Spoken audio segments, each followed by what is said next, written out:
Hello there, and welcome to an episode of A Smoker's Guide to Hallmark. My name is Allie, and I'll be your hostess this evening. I'm already really stoned. So, we're going to be watching a movie on Netflix called Brampton's Own, but here is the description. After 12 years in the minors, a struggling baseball player retires, returns home, and faces the last person he struck out with, his ex-girlfriend. So in the previews, they're in a bar, so maybe Brampton's Own is a bar. I don't like baseball in the slightest, but we're gonna watch this baseball movie, and just full disclosure about me and my hatred of baseball. So if this gets a really low score, that's why. Probably the baseball hate. Well, let's watch it. I wonder how much AAA baseball players get paid. Probably can't be much. What a dick move from the coach. So they all know that September 1st, 5 or 6 guys are going to get called up to the majors. And he's like, after a game, people are getting tapped on the shoulder saying, go to the office. You got tapped on the shoulder. And everyone's like, yeah, you did it. But no, his coach called him in that same time frame as everyone's getting called saying that they got headed up to the majors to tell him that he didn't get to the majors. So now everyone thinks he's at the majors. So his mom says to come home to Brampton, and he goes and finds an old shoebox full of pictures of his ex-girlfriend. Now, he went into this league when he was 18 because he was turning 30. So she has to be a high school girlfriend. Again, why you hung up on somebody for 12 years? So apparently it wasn't a bar. It was maybe an ice cream shop because his ex-girlfriend's family owns an ice cream shop. So his sister is Casey from Grief. She's kind of a bitch. She's just driving really hard into him about what are you gonna do now that you're not playing baseball? You gotta get a taste of the real world. What makes you think he doesn't know what the real world is? Oh, that was the most awkward goddamn thing in the world, watching him call his ex-girlfriend asking if she wanted to hang out sometime. Oh, that was a level of secondhand embarrassment that I have never felt before in my entire life. This dude Gavin keeps texting him, wanting him to hang out. And it's a montage of him calling other people, and they're not able to hang out with him. So what the hell? Who the fuck is Gavin? Oh, Gavin was the kind of guy that 12 years after he's graduated high school, he's still wearing his Letterman's jacket, and he's proud of it. That's Gavin. Don't be like Gavin. Move the fuck on. Yeah, so it's his high school girlfriend that he's hitting up. That's my high school boyfriend coming around me right now and being like, I still love you. And I'd be like, what the fuck are you doing here? Oh my god, his love interest is the main girl from My Christmas Prince. I don't like it. Please teach your children to not do what just happened to this scene. This little boy, I would say he's 13, 14 years old, alone at the batting cages. Dustin, the main dude, walks up and's correcting his form on his batting swing, and then he enters the batting cage, and he's like, where's your dad? Where are your friends? What are you doing here alone? It's dude, that sounds like a complete stalker thing to say, and that kid should have been see ya, I'm out.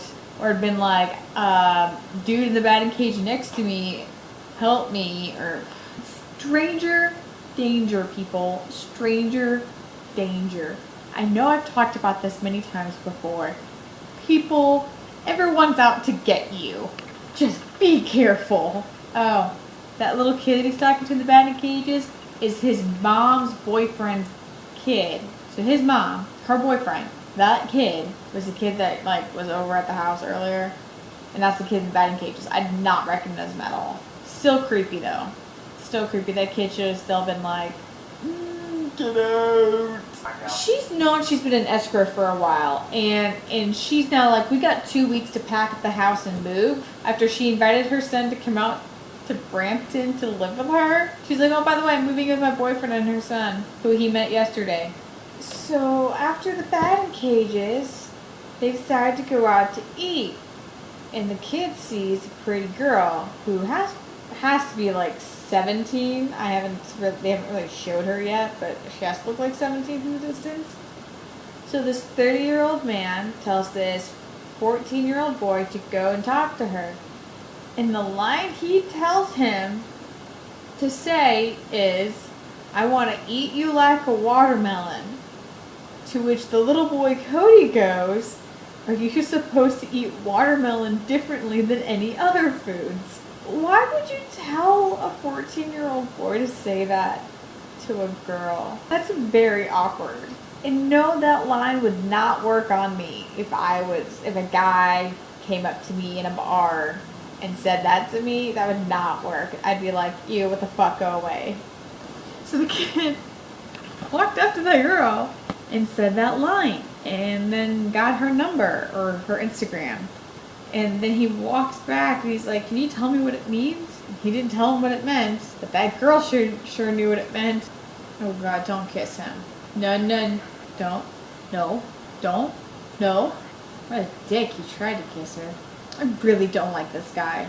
This guy is losing his fucking shit on this kid. And he's known for 2 days.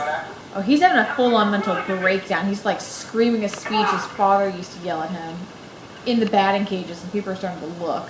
So after his full-on mental breakdown on this kid, they go out for ice cream together. How planned out was this guy with this proposal? Because he just invited Dustin and Gavin to their engagement party, which is tomorrow. So who has like an engagement party 2 days after they got engaged?